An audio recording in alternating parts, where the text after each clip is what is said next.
नमस्कार, आप देख रहे हैं जोहार झारखंड। मैं हूं आपके साथ अलीम अतहर।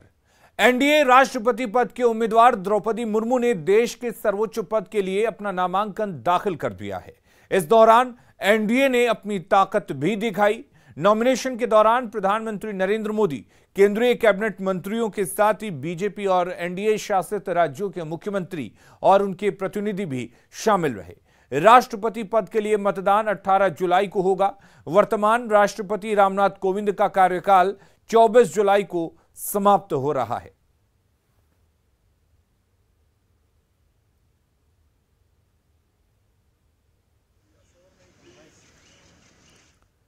राष्ट्रपति पद पर नामांकन से पहले एनडीए की ओर से प्रत्याशी द्रौपदी मुर्मू ने दिल्ली में भगवान बिरसा मुंडा की प्रतिमा पर भी माल्यार्पण किया। साथ ही राष्ट्रपति पद पर नामांकन से पहले उनका आशीर्वाद लिया।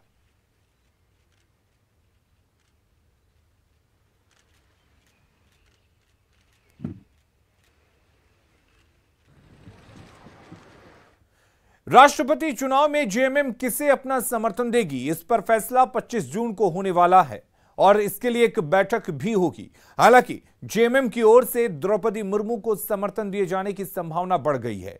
जेएमएम प्रवक्ता मनोज पांडे ने कहा है कि अगर पुनर्विचार के लिए बैठक बुलाई गई है तो फैसला भी अच्छा होगा। हालांकि उन्होंने कहा कि गठबंधन मजबूत है और आगे भी मजबूत रहेगा। माननीय हेमंत सोरेन जी ने स्पष्ट रूप से कहा कि पार्टी बैठक करके इस पर फैसला लेगी। निश्चित तौर पर बदली हुई परिस्थितियों में पुनर्विचार की आवश्यकता महसूस हुई होगी और इस कारण बैठक आहूत की गई है और बैठक में जो सर्वसम्मत निर्णय होगा वो सब आप लोगों के सामने आएगा। मुझे लगता है जो भी निर्णय होगा वो झारखंड हित में, झारखंड मुक्ति मोर्चा के हित में, झारखंडियों के हित में और सर्वोपरि देश के हित में लिया जाएगा।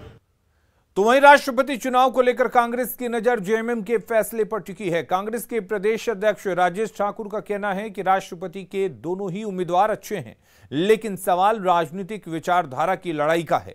यह लड़ाई ओडिशा बनाम झारखंड या आदिवासी बनाम गैर आदिवासी के बीच की नहीं है।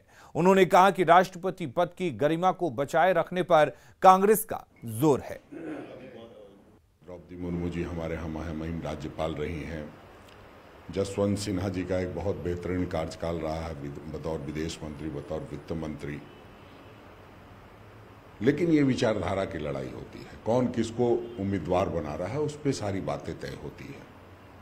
और जिस तरह से भारतीय जनता पार्टी ने द्रौपदी मुर्मू जी को मैदान में उतारा है, तो निश्चित रूप से विपक्ष के भी साझा उम्मीदवार के रूप में जसवंत सिन्हा जी को हम लोगों ने उतारा है।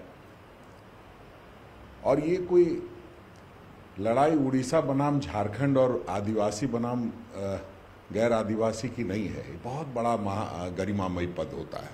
हमें लगता है कि ये आकलन का ये तरीका नहीं होना चाहिए।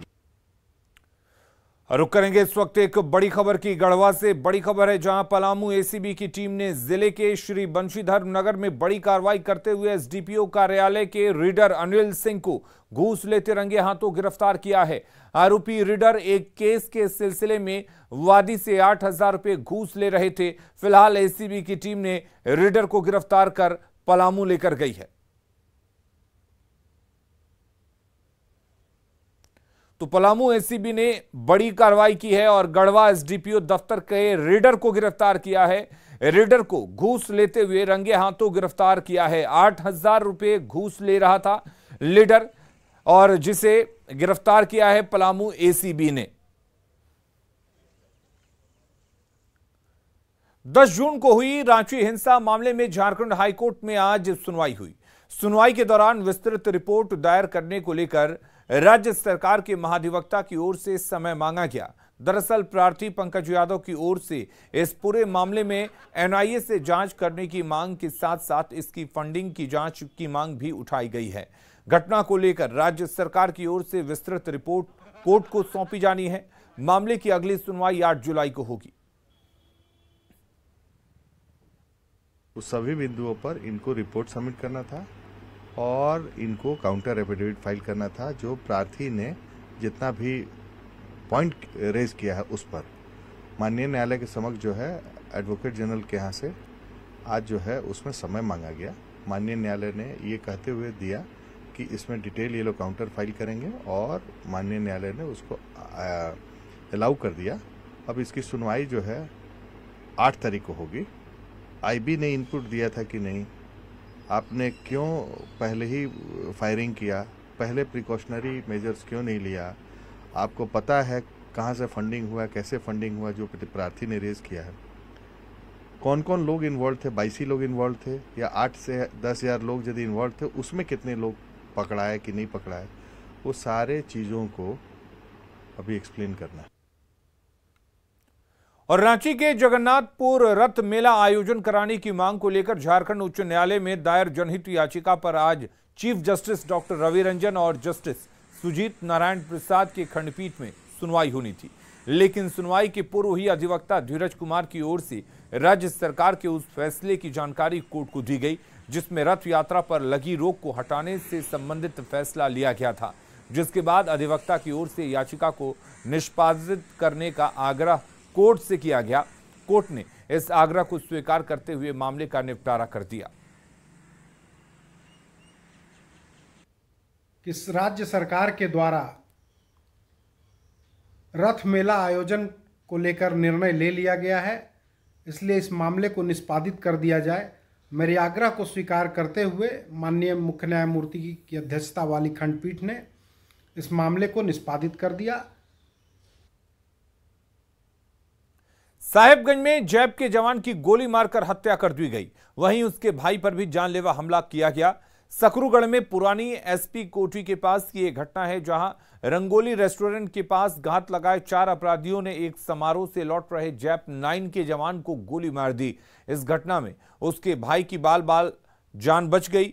घटना की जानकारी मिलते ही परिजन मौके पर पहुंचे और आनन फानन में उसे सदर अस्पताल लेकर गए, जहां डॉक्टर ने उसे मृत घोषित कर दिया।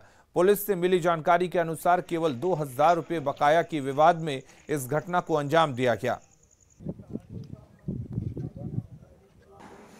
रात में एक जैप 9 का हवलदार और जिनका पैसा एक अपराधी प्रवृत्ति के लालजी यादव के पास बकाया था, तो पैसे लेने की बात को लेकर के दोनों में बकझक हुई और अपराधी ने हवलदार को गोली मार दिया है।